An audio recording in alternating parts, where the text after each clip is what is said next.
Welcome to this session on GPS, specifically for horseback riders. I figured the best way to show you a little bit about what GPS can do and its benefits is to show you on my GPS unit.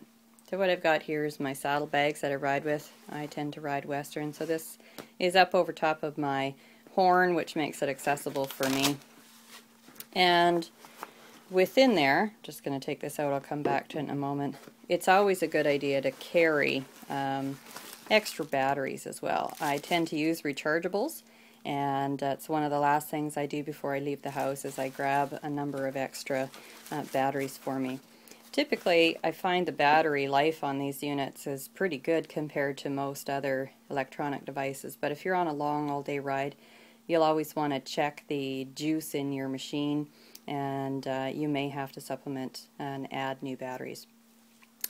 So this is my unit. It's a GPS Garmin, a GPS unit, a 60CX. What I like about this unit, it's probably about 3 years, maybe 4 years old now. In particular, I like having an antenna for horseback riding. This is kind of handy so that it reads your signal through thick, dense bush. It's fairly simple to use as well. And this thing has taken lots of tumbles off of the horse. When they shake violently off, it'll come. And some people put a hard case on it. Mine's got a little bit of wear and tear on the rubber edges, as you can see, but nothing that impedes its unit. So let's get started with this.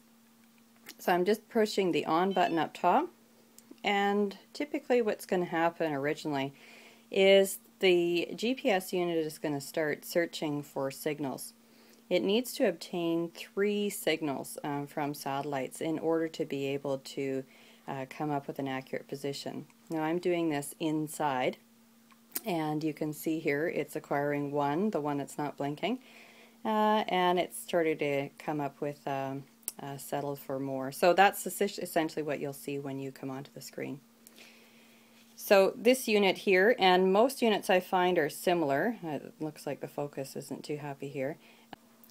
Okay, so let's take a look at some of the features and the benefits of using GPS now, specifically for trail riding with your horse. So I've got on my first screen here, you can see this is the satellites that have been acquired, anything that's not moving, and again minimally you need 3 of them, so we're in good stead. We should be able to find our position. Now up here you'll find your location. If you're ever in trouble on the trail and you need to phone or get a hold of someone, these are the coordinates that would be really helpful for someone to find you. The other useful thing on the screen here that you see is the battery charge, and so that's something you want to keep your eye on a longer ride. I often take it out and just specifically glance at that, and just to make sure I have enough juice to get me through. So to go from screen to screen, this is quite a user-friendly environment. In is to toggle in and get a little bit more focus on your map. You'll see that in a bit. Out is obviously the opposite. In the middle you'll see that's how you toggle back and forth, kind of like your mouse in your computer. But I'm going to come over here to page right now. Page is how you move from page to page. So there's about 5 screens on my unit. The first one here is your trip computer. So the trip computer is really handy when you're doing competitive trail or when you're out for a ride and you're wanting to know how long you've been traveling. Has your trip odometer, so you can have this set in miles or kilometers. CTR is done in miles, so I keep mine at miles. Your moving time, how long you've been actually moving, and how long you've been stopped. So if you stop to graze for a while or stop at a midway check, this would actually start to go, and as soon as if I move the GPS right now, this would start to move and this would stop. It's helpful if you want to have a giddy up and go. My last ride here was 11 miles and my max speed was about 17. I've been all the way up to 31. That was a real fun ride. But what's also useful here is your elevation, and sometimes that's useful on a ride to see how high you're getting.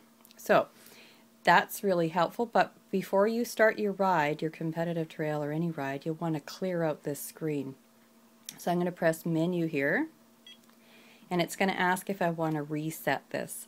I'm going to press enter, just like your computer, and it'll say, do you want to set your trip data, your odometer? I've set this here so that it just resets my trip data and all the stuff you just saw on the screen. You can clear your track log, which is all your breadcrumbs, and I'm going to talk about that in a moment, but I tend to keep mine on the top 3. And to press apply, I just press enter again. And it's pretty good. It says if you do this, it's gonna get rid of all the data that you currently had. I'm okay with that because I want to start a new ride, and I'm going to press enter again. And you'll see now we've got a clear screen. This is how you want to start every ride so that it can start on from where you're at. And you'll see right now I'm at 125 feet and I've been stopped for 12 seconds.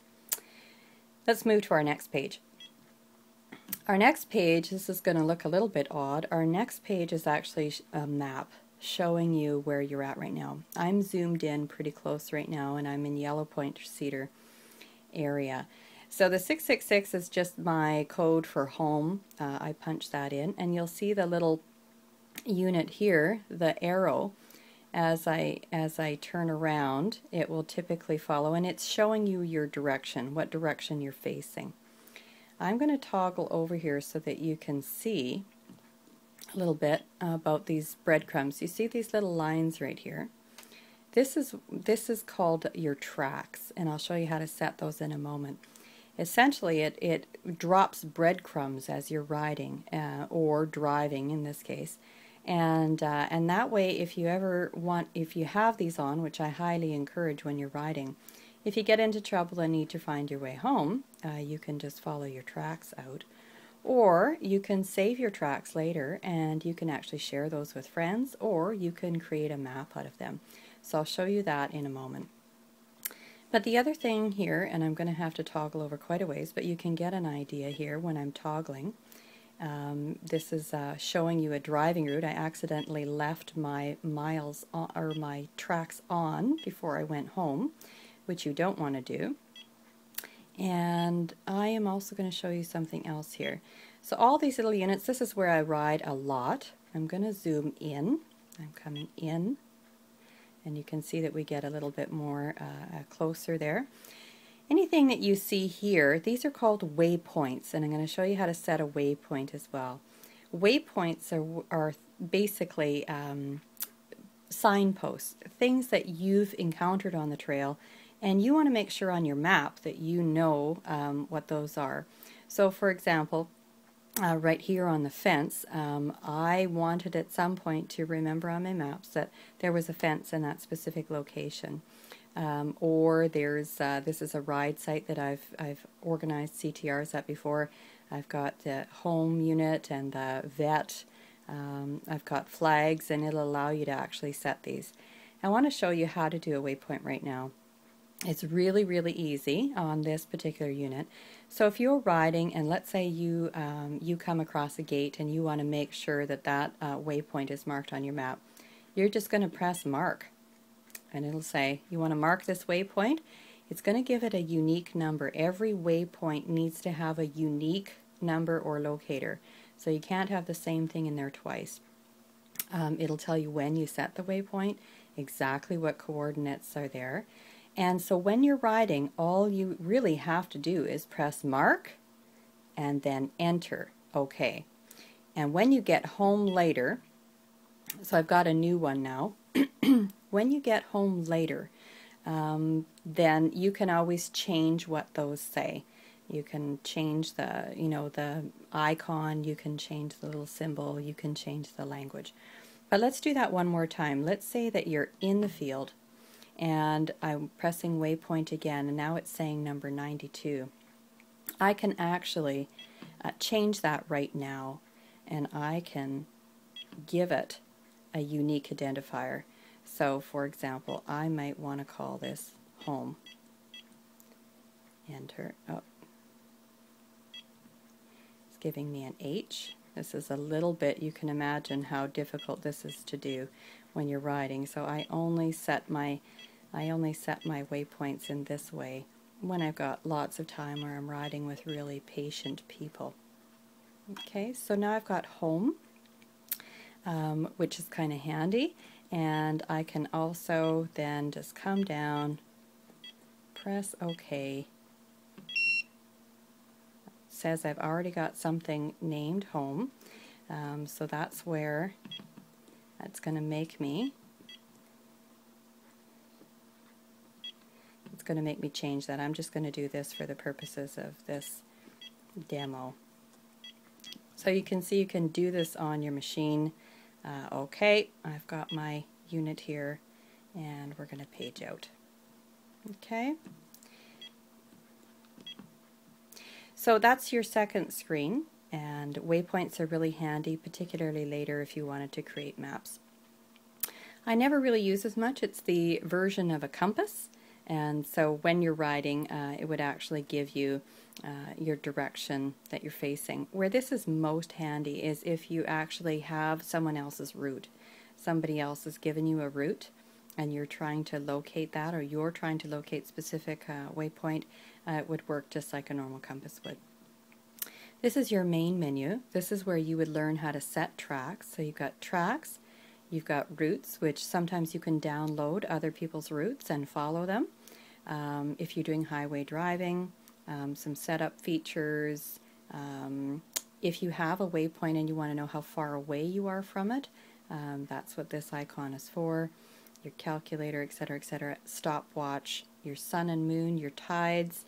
I've never used a lot of these here, but you could for other units. But for competitive trail, tracks and your stopwatch are two really important ones. So let's go into tracks. Your tracks, as I said to you previously about your breadcrumbs, excuse me, about your breadcrumbs, if you're using your breadcrumbs at the end of your ride, at the start of your ride, you should turn make sure that your tracks are on. This is really important. If you start riding and you don't see little breadcrumbs on your map that we looked at earlier, it means your track log is not on. Make sure it's on when you start your ride. Make sure you turn it off before you finish your ride. Otherwise, the breadcrumbs will follow you all the way home. Your unit is sending signals to those satellites. At the end of your ride, when you turn it off, you can also save your track. So at the end of my ride, I would just turn this off, but I would, and at the end of your ride, if you'd have been moving, this will be highlighted save. And you can just press on save, call it whatever you'd like, and it'll be there for later. So you can see a whole lot of my different rides here. And if I pull one of these up, I remember what a lot of these are. They're loops that I've done on specific days. Some of them I've given a name. And what's handy here is, again, that you can share these with others, or you can be on a ride that you maybe did a year ago. This is the Chemainus ride in 09, and I can actually find that route again. Okay, and if I wanted to find that route again, I can actually just click on track back, and it would allow me to, it would send a signal to me to make sure that I'm on the right track. Okay, so that was that one. Let's go into stopwatch. When I start a CTR, I always start my stopwatch right at the beginning. I typically have somebody else with me that watches time, but at the very start of the ride, I would simply press start. And this would show me how long I've been riding, of course, but I can also set laps. So if I come in on my first loop, I can sort of let that run, and I can press stop when I come in for my vet check and start another lap. So this is really helpful as well. So back to page, I'm getting back here, and you'll see now we're back at the very beginning. So hopefully those features were helpful for you. Just remember at the very end, always turn your GPS off, hold it for a minute or two, and that way you're going to save your battery life.